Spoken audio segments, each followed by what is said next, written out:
আচ্ছা, একটা সত্যি কথা বলো তো, একদম মন থেকে। শেষ কবে তুমি প্রাণ খুলে, কোনো ভয় ছাড়া, কোনো দ্বিধা ছাড়া তোমার পরিবারের মানুষের সাথে কথা বলেছ? শেষ কবে তোমার মনে হয়েছে যে এই চার দেয়ালের ভেতরের মানুষগুলোই তোমার আসল শক্তি? নাকি বিষয়টা উল্টো? তোমার কি ইদানিং মনে হয় না যে বাইরের পৃথিবীটা যতটা না কঠিন, তার চেয়ে অনেক বেশি কঠিন তোমার নিজের ঘরের পরিবেশটা? বাইরের মানুষ তোমাকে যতটা না জাজ করে, তার চেয়ে হাজার গুণ বেশি জাজমেন্ট, সমালোচনা আর খোঁচা তোমাকে সহ্য করতে হয় নিজেরই রক্ত সম্পর্কের মানুষগুলোর কাছ থেকে।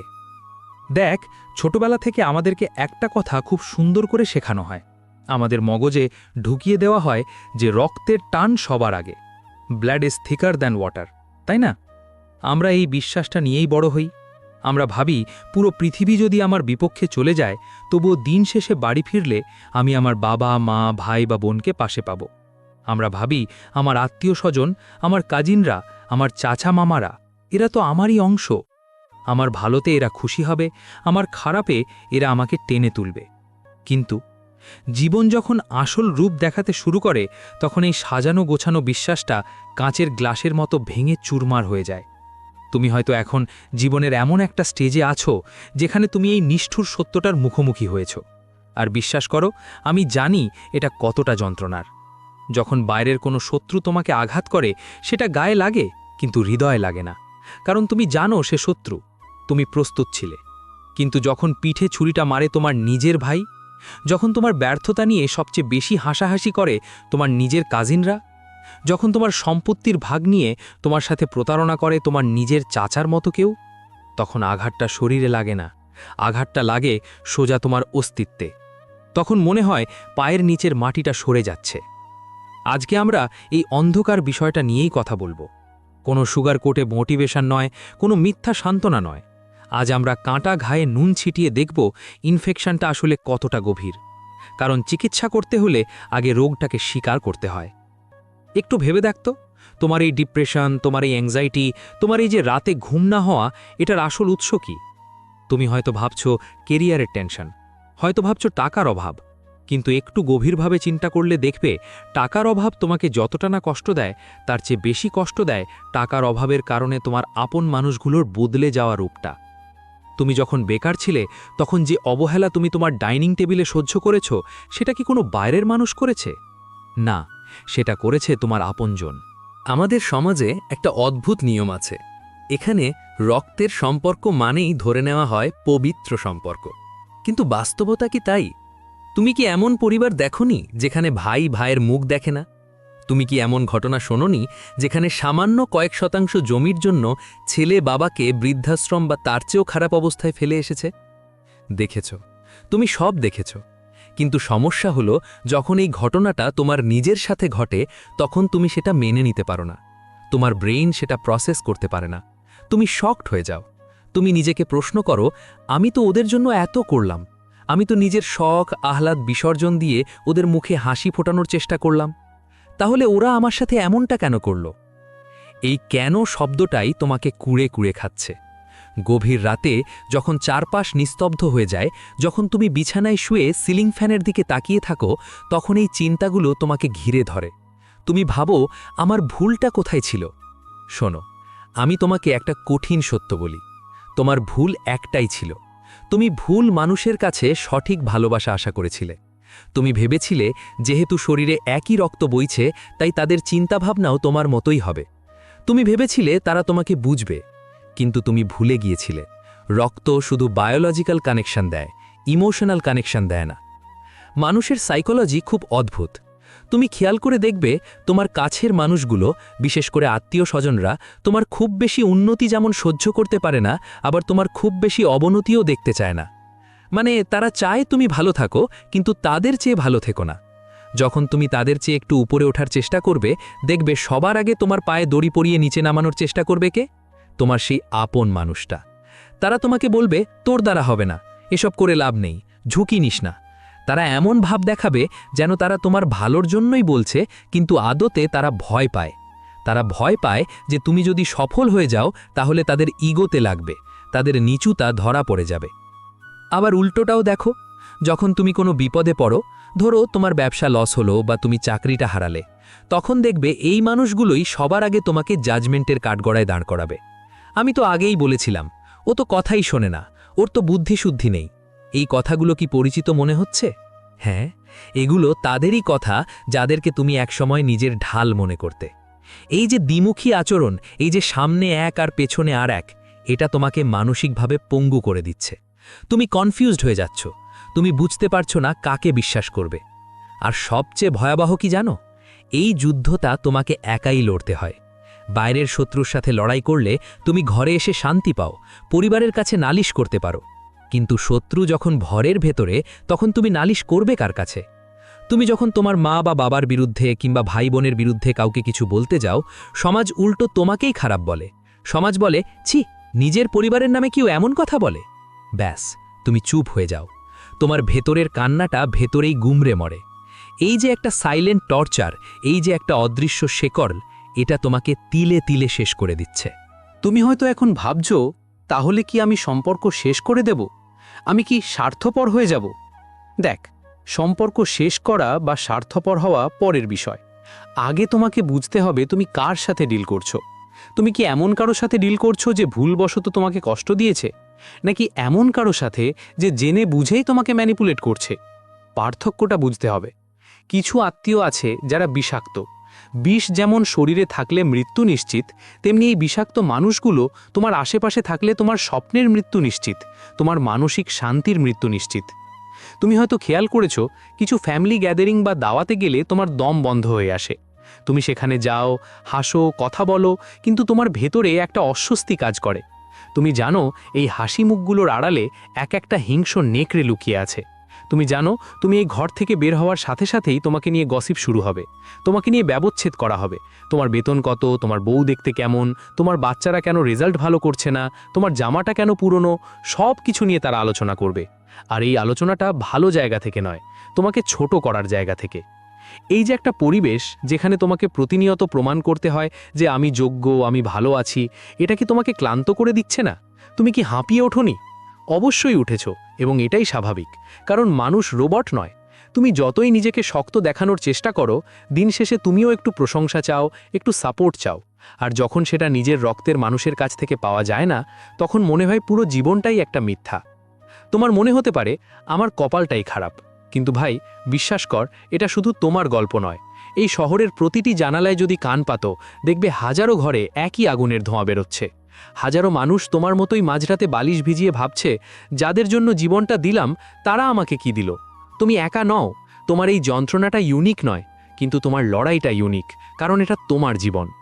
আমরা এখন যে সময়টায় বাস করছি, এটাকে বলা হয় কলিযুগ বা ঘোর অন্ধকার সময়। এই সময়ে সম্পর্কগুলো টিকে আছে স্বার্থের সুতোয়। তোমার পকেটে টাকা আছে, দেখবে দূর সম্পর্কের আত্মীয় তোমাকে ভাই বলে ডাকছে। তোমার ক্ষমতা আছে, দেখবে সবাই তোমার উপদেশ নিতে আসছে। কিন্তু যেদিন তুমি শূন্য হয়ে যাবে, যেদিন তোমার দেওয়ার মতো কিছু থাকবে না, সেদিন দেখবে রক্তের বাঁধন কতটা ঠুনকো। সেদিন তুমি চিনবে কে আপন আর কে পর। আর এই চেনাটা খুব জরুরি, এই ধাক্কাটা খাওয়া খুব জরুরি। কারণ যতক্ষণ তুমি ধাক্কা না খাচ্ছ, ততক্ষণ তুমি ঘোরের মধ্যে আছো, তুমি একটা ইলিউশনে বাস করছো। তুমি হয়তো ভাবছো আমি তোমাকে নেগেটিভ কথা বলছি। না, আমি তোমাকে বাস্তবতা দেখাচ্ছি। কারণ আমি চাই না তুমি আর বোকা হও, আমি চাই না তুমি আর ইমোশনালি ব্ল্যাকমেইলড হও। তুই না আমার ভাই, এই একটা কথা বলে তারা তোমার কাছ থেকে কত কিছু আদায় করে নিয়েছে ভেবে দেখেছো? পরিবারের মান সম্মান, এই দোহাই দিয়ে তোমাকে কতবার নিজের স্বপ্ন বিসর্জন দিতে হয়েছে, মনে আছে? এই স্যাক্রিফাইসগুলো কি তারা মনে রেখেছে? রাখেনি। উল্টো যখন তুমি নিজের জন্য কিছু করতে চেয়েছো, তখন তোমাকেই তারা স্বার্থপর ট্যাগ দিয়েছে। তো এখন প্রশ্ন হলো, এই লুপ থেকে বের হওয়ার উপায় কি? এই মানসিক যন্ত্রণা থেকে মুক্তি পাওয়ার উপায় কি? তুমি কি সারা জীবনেই বিষাক্ত পরিবেশে পচে মরবে, নাকি নিজের জন্য নতুন কোনো রাস্তা তৈরি করবে? উত্তরটা সহজ নয়, কারণ এখানে ইমোশন জড়িত, এখানে মায়া জড়িত। আর মায়া জিনিসটা খুব খারাপ। এটা তোমাকে বারবার সেই আগুনের কাছেই নিয়ে যায় যেখানে তুমি পুড়েছিলে। তুমি বারবার তাদের ক্ষমা করে দাও, আর তারা বারবার তোমাকে আঘাত করে। এটা একটা সাইকেলের মতো চলতে থাকে। কিন্তু আজ এই মুহূর্তে তোমাকে একটা সিদ্ধান্ত নিতে হবে। তোমাকে স্বীকার করতে হবে যে তোমার রক্তই এখন তোমার শত্রু। এটা শুনতে খারাপ লাগছে? লাগুক। সত্য সবসময় তেতো হয়, যেদিন তুমি মেনে নেবে যে হ্যাঁ আমার ভাই আমার ভালো চায় না বা আমার আত্মীয়রা আমাকে হিংসা করে, সেদিন থেকে তোমার অর্ধেক সমস্যার সমাধান হয়ে যাবে। কারণ তখন তুমি তাদের কাছ থেকে আর কিচ্ছু এক্সপেক্ট করবে না। আর যখন এক্সপেকটেশন থাকে না, তখন কষ্টও থাকে না। তুমি হয়তো ভাবছো কিন্তু সমাজ কি বলবে, বা আমি একা কিভাবে চলবো, এই ভয়গুলোই তোমাকে আটকে রেখেছে। আমরা পরের সেকশনগুলোতে এই ভয়গুলোকেই ভাঙব। আমরা দেখব কেন তারা এমন আচরণ করে, তাদের সাইকোলজিটা কি, আর সমাজ আসলে কি চায়। তবে তার আগে নিজেকেই একটা প্রশ্ন করো, আমি কি বাঁচতে চাই নাকি শুধু তাদের মন জুগিয়ে তিলে তিলে মরতে চাই? এখন এসো একটু পোস্টমর্টেম করি। কেন কেন তোমার নিজের রক্ত তোমার সাথে এমন করে? আমরা তো সিনেমায় দেখেছি, গল্পে পড়েছি, পরিবার হলো বট গাছের ছায়ার মতো। তাহলে তোমার বেলায় সেই ছায়াটা কেন আগুনের মতো পুড়িয়ে দিচ্ছে? এটা কি তোমার দুর্ভাগ্য, নাকি এর পিছনে গভীর কোনো সাইকোলজিক্যাল খেলা চলছে? শোন, মানুষ মূলত একটা স্বার্থপর প্রাণী। এটা শুনতে খারাপ লাগলেও এটাই বায়োলজিক্যাল সত্য। আর এই স্বার্থপরতার সবচেয়ে নোংরা রূপটা দেখা যায় আত্মীয়তার সম্পর্কের মাঝে। আমি তোমাকে একটা খুব সহজ সাইকোলজি বোঝাই। ধরো বিল গেটস বা এলন মাস্ক 1000 কোটি টাকার মালিক। এতে কি তোমার কোনো হিংসা হয়? তোমার কি রাতে ঘুম নষ্ট হয়? হয় না, কারণ তারা তোমার নাগালের বাইরের মানুষ। তাদের সাথে তোমার কোনো কম্পিটিশন নেই। কিন্তু তোমার বাড়ির পাশের যে কাজিনটা তোমার সাথে এক টেবিলে বসে ভাত খেত, তোমার সাথে একই স্কুলে পড়তো, সে যদি আজ তোমার চেয়ে একটু ভালো চাকরি পায় বা সে যদি একটা নতুন বাইক কেনে, তখন তোমার ভেতরে একটা খচখচানি শুরু হয়। ঠিক একই জিনিসটা তাদের ক্ষেত্রেও ঘটে। তোমার আপনজনরা তোমাকে সহ্য করতে পারে না, কারণ তারা তোমার মধ্যে নিজেদের ব্যর্থতা দেখতে পায়। তুমি যখন কোনো ভালো কাজ করার চেষ্টা করো, তুমি যখন লাইফের রিস্ক নিয়ে এগিয়ে যাওয়ার চেষ্টা করো, তখন তুমি তাদের চোখে আয়না ধরে দাও। সেই আয়নায় তারা নিজেদের অলস, ভীতু এবং ব্যর্থ চেহারাটা দেখতে পায়। আর এটা তারা মেনে নিতে পারে না, তাই তারা তোমাকে টেনে নিচে নামাতে চায়। এটাকে বলে ক্র্যাব মেন্টালিটি বা কাঁকড়ার স্বভাব। একটা ঝুড়িতে অনেকগুলো কাঁকড়া রাখলে দেখবে, একটা কাঁকড়া যখনই ঝুড়ি বেয়ে ওপরে ওঠার চেষ্টা করে, বাকিরা তাকে টেনে নিচে নামিয়ে দেয়। আমাদের সমাজটাও ঠিক এই কাঁকড়ার ঝুড়ি। আর দুঃখজনকভাবে তোমার পরিবার সেই ঝুড়ির সবচেয়ে শক্তিশালী কাঁকড়া। আরেকটা কঠিন সত্য বলি, টাকার গন্ধ। হ্যাঁ, টাকা, এই কাগজের টুকরোটা রক্তের সম্পর্ককে পানির মতো পাতলা করে দেয়। তুমি হয়তো খেয়াল করেছ, তোমার বাবার কাছেও সেই সন্তানের আদর বেশি যে মাস শেষে মোটা অঙ্কের টাকা তার হাতে তুলে দেয়। যে ছেলেটা বেকার বা যে ছেলেটা সৎপথে অল্প রোজগার করে, তার কথা পরিবারে কেউ শোনে না। ফ্যামিলি মিটিংয়ে তার কোনো ভোটের দাম নেই। তাকে বাজার করতে পাঠানো হয়, কিন্তু সিদ্ধান্ত নিতে ডাকা হয় না। তুমি যদি ভাবো যে তোমার সততা, তোমার চরিত্র, তোমার মায়া মমতা দিয়ে তুমি তাদের মন জয় করবে, তাহলে তুমি বোকার স্বর্গে বাস করছো। এই যুগে সম্মান বা রেসপেক্ট মানুষ পায় না, পায় তার পজিশন। তোমার যদি পজিশন থাকে, তোমার যদি ক্ষমতা থাকে, দেখবে তোমার সবচেয়ে বড় শত্রু আত্মীয়টাও এসে তোমার পায়ে তেল মারছে। সে বলবে, আমি তো জানতাম তুমি একদিন অনেক বড় হবে। অথচ এই লোকটাই তোমার স্ট্রাগল পিরিয়ডে তোমাকে নিয়ে সবচেয়ে বেশি হাসি ঠাট্টা করেছে। এই যে সমাজের একটা মুখোশ পরা চেহারা, এটা তোমাকে চিনতে হবে। আমরা এমন একটা সোসাইটিতে বাস করি যেটা আসলে একটা বিশাল থিয়েটার বা নাট্যমঞ্চ। এখানে সবাই অভিনয় করছে। আত্মীয়রা যখন তোমার বাসায় আসে, তারা কি তোমাকে দেখতে আসে? খুব কম মানুষই তোমাকে দেখতে আসে। বেশিরভাগ আসে দেখতে তোমার সোফাটা নতুন নাকি পুরনো, তোমার বউ কি গয়না পড়েছে, তোমার ছেলের রেজাল্ট কি। তারা আসে ডেটা কালেক্ট করতে, ইনফরমেশন নিতে, যাতে পরে সেটা নিয়ে তারা গসিপ করতে পারে। তুমি হয়তো লক্ষ্য করেছ, তারা তোমার অতীতকে অস্ত্র হিসেবে ব্যবহার করে। বাইরের মানুষ তোমাকে বিচার করে তোমার বর্তমান দিয়ে, তোমার যোগ্যতা দিয়ে, কিন্তু তোমার পরিবারের মানুষ তোমাকে বিচার করে তোমার অতীত দিয়ে। তুমি ছোটবেলায় কি ভুল করেছিলে, 5 বছর আগে তোমার ব্যবসায় কেন লস হয়েছিল, তুমি কবে কার সাথে ঝগড়া করেছিলে, এগুলো তারা ভোলেনি। তারা এগুলো জমিয়ে রাখে। আর ঠিক যখনই তুমি মাথা উঁচু করে দাঁড়াতে চাও, তারা এই পুরনো কাসুন্দি ঘেটে তোমাকে মানসিকভাবে দুর্বল করে দেয়। তারা তোমাকে তোমার পুরনো ভার্সন বা ওল্ড ভার্সনে আটকে রাখতে চায়, কারণ তুমি বদলে গেলে তাদের কন্ট্রোল নষ্ট হয়ে যাবে। আর কন্ট্রোল বা নিয়ন্ত্রণ, এটাই মূল খেলা। টক্সিক পরিবার সবসময় চায় তোমাকে নিয়ন্ত্রণ করতে। তারা চায় তুমি তাদের কথায় ওঠো বসো। তারা চায় তুমি তাদের পছন্দ মতো বিয়ে করো, তাদের পছন্দ মতো কেরিয়ার বেছে নাও। যখনই তুমি বলবে না, আমি এটা চাই না, আমি আমার মতো বাঁচতে চাই, ঠিক তখনই তুমি হয়ে যাবে বেয়াদব, অবাধ্য বা কুলাঙ্গার। এই শব্দগুলো হলো তাদের অস্ত্র। এগুলো ব্যবহার করে তারা তোমার ভেতরে অপরাধ বোধ বা গিল্ট তৈরি করে। তুমি কি ইমোশনাল গিল্ট ট্রিপের শিকার হচ্ছ না? আমরা তোকে এত কষ্ট করে বড় করলাম আর তুই আজ আমাদের মুখে মুখে কথা বলিস। এই ডায়লগটা চেনা চেনা লাগে। দেখ, বাবা মায়ের প্রতি দায়িত্ব পালন করা আমাদের কর্তব্য অবশ্যই, কিন্তু সেই দায়িত্ব পালন করতে গিয়ে নিজের আত্মসম্মান, নিজের মানসিক শান্তি, এমনকি নিজের ভবিষ্যৎ বিসর্জন দেওয়াটা কোনো কর্তব্য নয়। ওটা বোকামি, ওটা আত্মহত্যা। কিন্তু তারা তোমাকে এটা বুঝতে দেবে না। তারা ধর্ম, সমাজ আর সংস্কারের দোহাই দিয়ে তোমাকে একটা মানসিক জেলখানায় বন্দি করে রাখবে। আরেকটা বিষয় খেয়াল করেছ? তোমার ভালো খবরগুলো শোনার পর তাদের রিয়াকশন। তুমি যখন উত্তেজিত হয়ে এসে বলো, জানো আমি একটা প্রমোশন পেয়েছি, তখন তাদের মুখে কি সত্যিকারের হাসি ফোটে, নাকি একটা মেকি হাসি দিয়ে সাথে সাথে বলে, ও আচ্ছা, কিন্তু অমুকের ছেলে তো আরও বেশি বেতনে জয়েন করলো, বা প্রমোশন তো পেলি কিন্তু শরীর স্বাস্থ্য তো শেষ করে ফেলছিস। মানে তারা কখনোই তোমাকে মন খুলে সেলিব্রেট করতে দেবে না। তারা সব সময় তোমার খুশির বেলুনে একটা সূক্ষ্ম পিন ফুটিয়ে দেবে, যাতে তুমি মাটিতেই থাকো, বেশি উঠতে না পারো। কেন জানো? কারণ তুমি যদি সুখী হয়ে যাও, তুমি যদি সফল হয়ে যাও, তাহলে তাদের অজুহাতগুলো শেষ হয়ে যাবে। তারা আর বলতে পারবে না যে ভাগ্য খারাপ। তারা দেখেছে তুমি একই পরিবেশ থেকে উঠে এসে সফল হয়েছ, অথচ তারা পারেনি। এটা তাদের ইগোতে লাগে। তাই তারা চায় তুমিও তাদের মতো সাধারণ থাকো, তাদের মতো স্ট্রাগল করো। Misery loves company. দুঃখী মানুষ সঙ্গী পছন্দ করে। তারা তোমাকে তাদের দুঃখের সঙ্গী বানিয়ে রাখতে চায়। এখন প্রশ্ন হলো, এই যে দিনের পর দিন তুমি অপমান সহ্য করছো, খোঁচা খাচ্ছ, নিজেকে ছোট ভাবছ, এতে কার লাভ হচ্ছে? তাদের। হয়তো সাময়িক লাভ হচ্ছে, তারা মজা পাচ্ছে, কিন্তু ক্ষতিটা কার হচ্ছে? পুরোপুরি তোমার। তোমার কনফিডেন্স জিরো হয়ে যাচ্ছে। তুমি আয়নার সামনে দাঁড়িয়ে নিজেকে আর ভালোবাসতে পারছো না। তুমি ভাবছো, সবাই যখন আমাকে খারাপ বলে, হয়তো আমিই খারাপ। এই সেলফ ডাউট বা নিজের উপর সন্দেহ, এটা বিষের মতো। এটা তোমাকে ভেতর থেকে পঙ্গু করে দেয়। তুমি কোনো কাজ শুরু করার আগেই ভাবো, যদি না পারি, কারণ তোমার সাবকনশাস মাইন্ডে সেট হয়ে গেছে যে তুমি পারবে না। তোমাকে বুঝিয়ে দেওয়া হয়েছে যে তুমি গুড ফর নাথিং। কিন্তু ভাই, একটু চোখটা খোলো, একটু জুম আউট করে পৃথিবীটাকে দেখো। পৃথিবীতে 800 কোটি মানুষ। এই 800 কোটি মানুষের মধ্যে মাত্র 10-12 জন মানুষ, তোমার টক্সিক ফ্যামিলি, তোমাকে খারাপ ভাবছে। আর তুমি এই 10-12 জনের সার্টিফিকেটকে ধ্রুব সত্য বলে মেনে নিচ্ছ। বাকি 799 কোটি মানুষের কাছে তুমি একটা সম্ভাবনা, তুমি একটা আনকোর জেম বা রত্ন। কিন্তু তুমি নিজেকে যাচাই করছো ভুল মানুষের চশমা দিয়ে। তুমি কি কখনো দেখেছ কোনো দোকানদার নষ্ট পণ্য শোকেসে সাজিয়ে রাখে? রাখে না। কিন্তু তুমি নিজেকে এমন মানুষের সামনে সাজিয়ে রাখছো যারা তোমাকে কেনার বা কদর করার যোগ্যতাই রাখে না। তুমি হীরের টুকরো নিয়ে কয়লার দালালদের কাছে যাচ্ছ আর জিজ্ঞেস করছো আমার দাম কত। তারা তো তোমাকে কয়লার দামই বলবে। এটা তো তাদের দোষ না, এটা তাদের সীমাবদ্ধতা। তাদের দেখার চোখ নেই, বোঝার ক্ষমতা নেই।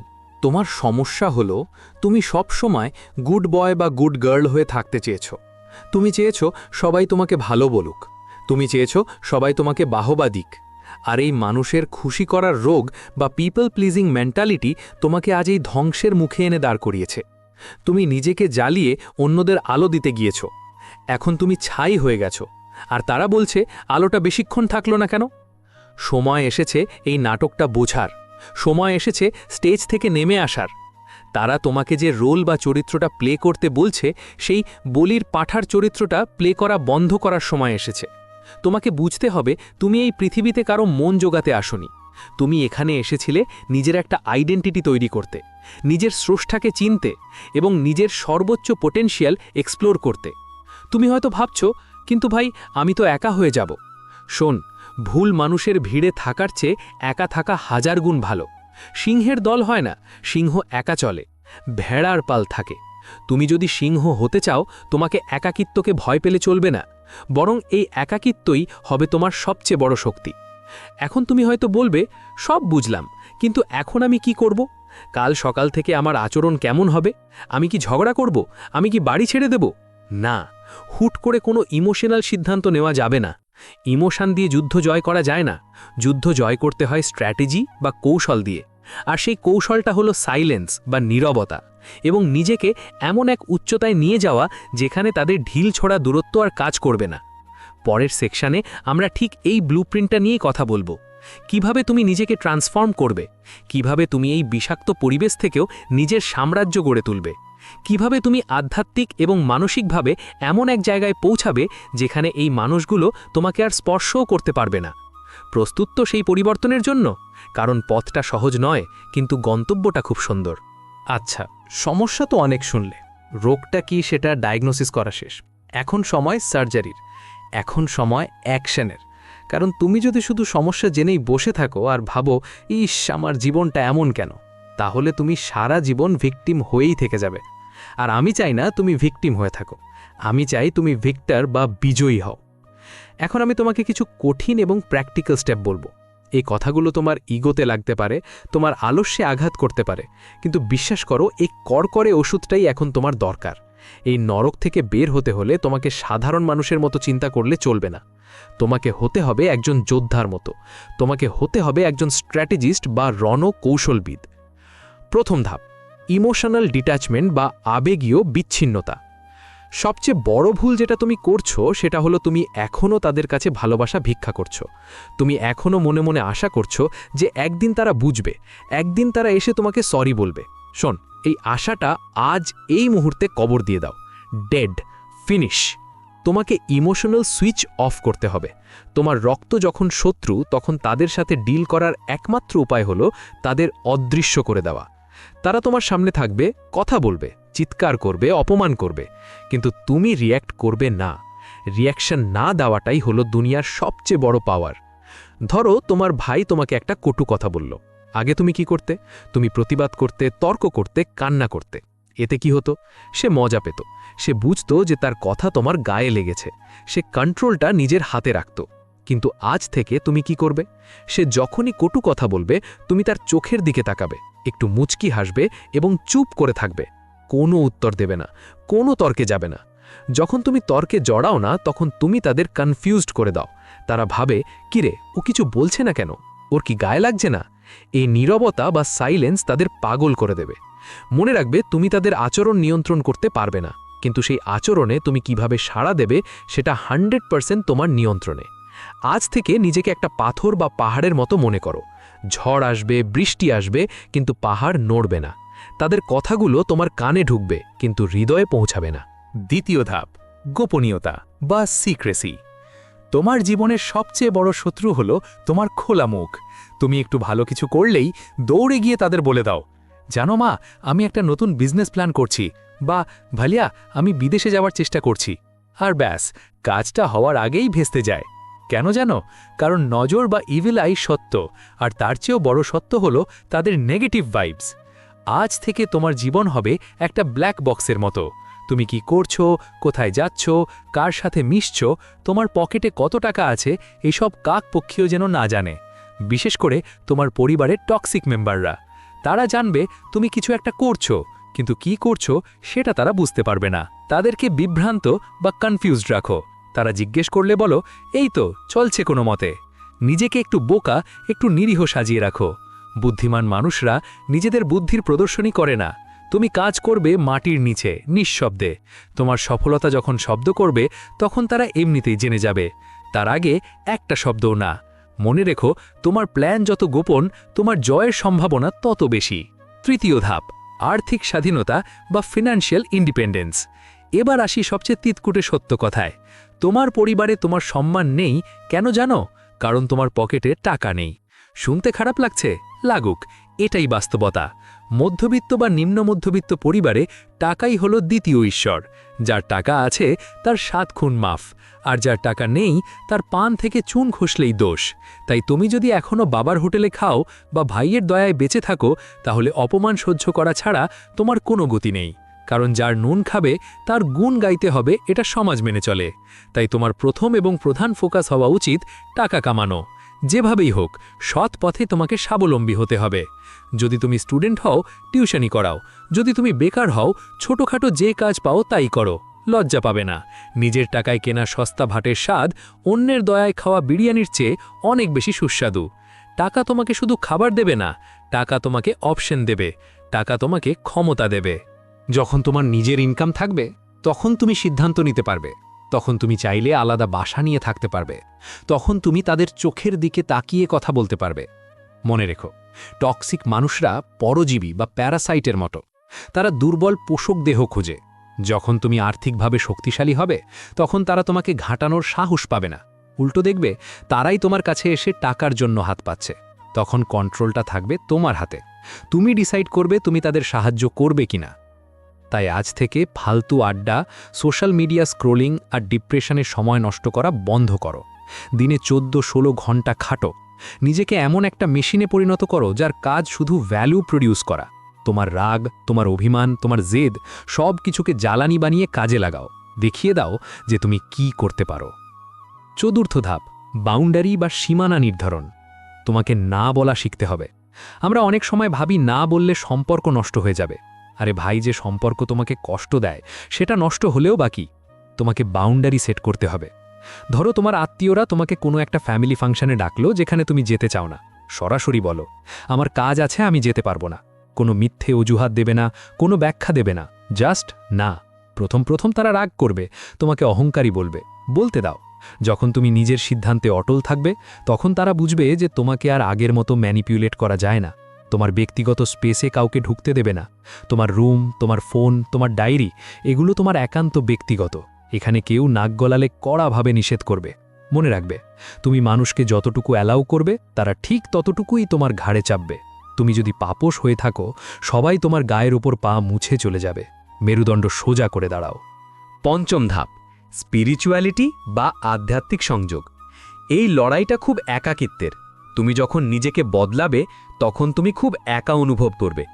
এই একাকিত্ব কাটানোর একমাত্র উপায় হলো তোমার স্রষ্টার সাথে কানেকশন বিল্ড করা। তুমি যে ধর্মই পালন করো না কেন সেটাকে শক্ত করে ধরো। যখন কেউ তোমাকে বুঝবে না তখন শেষ রাতে জায়নামাজে দাঁড়িয়ে বা প্রার্থনায় বসে ওপরওয়ালার সাথে কথা বলো। তোমার সব অভিযোগ, সব কান্না তাকে শোনাও। বিশ্বাস করো, মানুষের কাছে বিচার দিয়ে তুমি কোনো দিন শান্তি পাবে না, কিন্তু তার কাছে বিচার দিলে তুমি একটা অদ্ভুত শক্তি পাবে। তাকে বলো, হে মালিক, তুমি আমাকে এমন পরিবারে পাঠিয়েছ, এটা তোমার পরীক্ষা। আমাকে এই পরীক্ষায় পাশ করার ধৈর্য দাও। আমাকে এদের মুখাপেক্ষী করো না, আমাকে স্বাবলম্বী করে দাও। দেখবে তোমার ভেতর থেকে একটা সুপার ন্যাচারাল শক্তি আসছে। তখন আর এই দুনিয়াবি তুচ্ছ মানুষের অপমান তোমাকে স্পর্শ করতে পারবে না। তুমি যখন বুঝবে যে তোমার আসল অভিভাবক ওপরওয়ালা আর এই দুনিয়ার মানুষগুলো জাস্ট কিছু সময়ের জন্য তোমার সাথে আছে, তখন তোমার ভয় কেটে যাবে। তখন তুমি আর মানুষের মুখের দিকে তাকিয়ে থাকবে না। এই স্পিরিচুয়াল পাওয়ারটা তোমাকে আনব্রেকেবল বা অটুট বানিয়ে দেবে। ষষ্ঠ ধাপ, নিজেকে আপগ্রেড করা। সেরা প্রতিশোধ কি জানো? সেরা প্রতিশোধ হলো নিজেকে এমন এক উচ্চতায় নিয়ে যাওয়া যেখানে তারা পৌঁছানো তো দূরের কথা, তাকিয়ে দেখতেও ঘাড় ব্যথা হয়ে যাবে। নিজেকে আপগ্রেড করো। শারীরিকভাবে ফিট হও, জিমে যাও বা ঘরেই ব্যায়াম করো। শরীর যখন শক্তিশালী হয়, মনও তখন শক্তিশালী হয়। নিজের ড্রেসিং সেন্স চেঞ্জ করো, স্মার্টলি কথা বলা শেখো, নতুন স্কিল শেখো, বই পড়ো।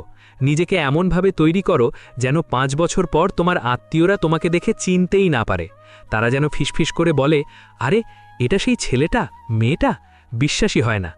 তোমার এই পরিবর্তন বা ট্রান্সফরমেশন হবে তাদের গালে সবচেয়ে বড় চড়। তুমি মুখে কিছু বলবে না, তোমার সাকসেস কথা বলবে, তোমার লাইফস্টাইল কথা বলবে, তোমার ব্যক্তিত্ব কথা বলবে। তো ভাই, এখন আর কান্নাকাটি নয়, অনেক হয়েছে। চোখের পানি মুছে ফেলো। আজ থেকে তুমি এক নতুন মানুষ। আজ থেকে তুমি এক নির্মম যোদ্ধা। তোমার ইমোশন এখন আর তোমার দুর্বলতা নয়, তোমার শক্তি। তুমি চুপ থাকবে, পরিশ্রম করবে আর নিজেকে গড়বে। কিন্তু সাবধান, এই পথে চলতে গেলে তুমি আবার হোঁচট খেতে পারো। তোমার পুরনো মায়া তোমাকে পিছু ডাকতে পারে। তখন কি করবে? শেষ সেকশনে আমরা কথা বলবো এই জার্নির শেষ পরিণতি এবং কিভাবে তুমি এই তোমার নতুন রূপটাকে ধরে রাখবে সারা জীবন। এখন আমরা এই আলোচনার একেবারে শেষ প্রান্তে এসে দাঁড়িয়েছি। এতক্ষণ ধরে আমরা অনেক স্ট্র্যাটেজি, অনেক কৌশল আর অনেক কঠিন বাস্তবতার কথা বললাম। কিন্তু আমি জানি এই ভিডিওটা শেষ হওয়ার পর ফোনটা রেখে যখন তুমি আবার তোমার সেই পুরনো পৃথিবীতে ফিরে যাবে, তখন কাজটা এত সহজ হবে না। কেন জানো? কারণ মায়া। মানুষের মন বড় অদ্ভুত। আমরা যতই কষ্ট পাই, দিন শেষে আমরা ভালোবাসা খুঁজি। তুমি যখন নিজেকে বদলানো শুরু করবে, যখন তুমি বাউন্ডারি সেট করবে, যখন তুমি তাদের অবহেলা করতে শিখবে, তখন একটা অদ্ভুত ঘটনা ঘটবে। দেখবে যেই মানুষগুলো তোমাকে এতদিন পাত্তাই দিত না তারাই হঠাৎ করে সাধু সেজে তোমার কাছে আসছে। তারা তোমাকে বলবে, কিরে তুই তো অনেক বদলে গেছিস, তুই তো আর আমাদের সাথে কথাই বলিস না, আমাদের ওপর কি তোর রাগ? খুব সাবধান, এটা একটা ট্র্যাপ, এটা একটা ফাঁদ। এটাকে সাইকোলজির ভাষায় বলে লাভ বম্বিং বা গিল্ট ট্রিপিং। যখন তারা দেখবে যে তাদের হাতের পুতুলটা, যেটা তুমি ছেলে, আর সুতোয় কাজ করছে না, তখন তারা সুতোটা আলগা করে দিয়ে তোমাকে আদর দেখাবে, তোমাকে ইমোশনাল ব্ল্যাকমেইল করবে, তোমাকে মনে করিয়ে দেবে ছোটবেলার কোনো স্মৃতির কথা, তোমাকে বোঝানোর চেষ্টা করবে যে আসলে তারাই ঠিক, তুমিই ভুল বুঝছ। এই সময়টা হবে তোমার জন্য সবচেয়ে কঠিন পরীক্ষা। তোমার মনে হবে, আচ্ছা আমি কি বেশি কঠোর হয়ে যাচ্ছি? ওরা তো আমারই পরিবার, হয়তো ওরা বদলে গেছে। না ভাই, ওরা বদলায়নি। সাপ খোলস বদলায়, কিন্তু স্বভাব বদলায় না, বিষ বদলায় না। তুমি যদি এই ফাঁদে পা দিয়ে আবার তোমার বাউন্ডারি নামিয়ে দাও, আবার যদি তোমার সব সিক্রেট তাদের বলে দাও, বিশ্বাস করো তারা তোমাকে আগের চেয়েও ভয়ঙ্করভাবে আঘাত করবে। কারণ এবার তারা জানে তুমি পালাতে চেয়েছিলে, তাই এবার তারা তোমাকে এমনভাবে ভাঙবে যেন তুমি আর উঠে দাঁড়াতে না পারো। তাই মনে রেখো, ক্ষমা করে দাও কিন্তু ভুলে যেও না। Forgive but never forget. আধ্যাত্মিকতা আমাদের শেখায় ক্ষমা করতে। তুমি তাদের ক্ষমা করে দাও, কেন? তাদের জন্য না, তোমার নিজের শান্তির জন্য। বুকের ভেতর ঘৃণা বা ক্ষোভ পুষে রাখলে সেটা তোমাকেই জ্বালাবে। তুমি তাদের মাফ করে দাও, বলো আল্লাহ আমি ওদের মাফ করে দিলাম, ওদের বিচার তুমি করো। কিন্তু মাফ করা মানে এই নয় যে তোমাকে আবার তাদের সাথে গিয়ে মিশতে হবে। মাফ করা মানে এই নয় যে সাপকে আবার বুকে জড়িয়ে ধরতে হবে। তুমি তাদের সাথে ভদ্র আচরণ করবে, সালাম দেবে, কুশল বিনিময় করবে, কিন্তু তোমার মনের দরজাটা তাদের জন্য পার্মানেন্টলি বন্ধ থাকবে। সেই চাবিটা তুমি ফেলে দিয়েছ সমুদ্রে, সেখানে আর তাদের প্রবেশ নিষেধ। এটা হলো একজন আত্মসম্মানবোধ সম্পন্ন মানুষের কাজ। দেখ, জীবনটা একটা বিশাল ক্যানভাস, আর তুমি হলে সেই ক্যানভাসের চিত্রশিল্পী। এতদিন তোমার পরিবারের মানুষগুলো, তোমার টক্সিক আত্মীয়রা তোমার ক্যানভাসে কালো রং ছিটিয়ে দিয়েছে। তারা তোমার জীবনটাকে অন্ধকার করে দিতে চেয়েছে, কিন্তু এখন সময় এসেছে তুলিটা নিজের হাতে তুলে নেওয়ার। এখন তুমি ঠিক করবে তোমার ক্যানভাসে কী রং থাকবে। তুমি হয়তো ভাবছ, আমার সাথেই কেন এমন হলো, আমি কেন এমন ফ্যামিলি পেলাম? এর উত্তরটা একটু ভিন্নভাবে ভাবো। ওপরওয়ালা কঠিন যুদ্ধগুলো তার সবচেয়ে শ্রেষ্ঠ সৈনিকদের জন্যই বরাদ্দ রাখেন। তিনি তোমাকে এই আগুনের ভেতর দিয়ে নিয়ে যাচ্ছেন কারণ তিনি তোমাকে ইস্পাত বানাতে চান। যাদের জীবন সহজ, যারা সব কিছু চামচে করে পেয়েছে, তারা কখনো জীবনের গভীরতা বোঝে না, তারা কখনো একাকিত্বের শক্তি বোঝে না, তারা কখনো স্বাবলম্বী হওয়ার আনন্দ বোঝে না। কিন্তু তুমি জানো ক্ষুধা কি, তুমি জানো অপমান কি, তুমি জানো শূন্য পকেটে রাস্তায় হাঁটার অনুভূতি কি। আর এই অভিজ্ঞতাই তোমার সুপার পাওয়ার। তুমি আজ যে কষ্টের মধ্যে আছো, 5 বছর পর দেখবে এই কষ্টটাই তোমার জীবনের মোড় ঘুরিয়ে দিয়েছে। এই অপমানের আগুনই তোমাকে রকেটের মতো উপরে তুলে দিয়েছে। সেদিন তুমি ওপরওয়ালার কাছে শুকরিয়া আদায় করবে, বলবে, ধন্যবাদ মালিক, তুমি আমাকে ওই টক্সিক মানুষগুলোর আসল রূপ দেখিয়েছিলে বলেই আজ আমি নিজের পায়ে দাঁড়াতে পেরেছি। তাই নিজেকে কখনো অভিশপ্ত ভেবো না। তুমি অভিশপ্ত নও, তুমি নির্বাচিত, চোজেন। তোমাকে আলাদা করা হয়েছে ভিড় থেকে, তোমাকে একা করা হয়েছে যাতে তুমি নিজের ভেতরের অসীম ক্ষমতাকে আবিষ্কার করতে পারো। এখন তোমার কাজ একটাই, ফোকাস, লেজার শার্প ফোকাস। ঘোড়ার চোখের দুপাশে যেমন ঠুলি দেওয়া থাকে যাতে সে ডানে বায়ে না দেখে, শুধু সামনে দেখে। তোমার অবস্থাও হতে হবে তেমন। কে কি বলল, কে কি ভাবল, কে তোমাকে দাওয়াত দিল না, কে তোমাকে ছোট লোক বলল, এগুলো শোনার সময় তোমার নেই। তুমি ব্যস্ত, তুমি নিজের সাম্রাজ্য গড়তে ব্যস্ত।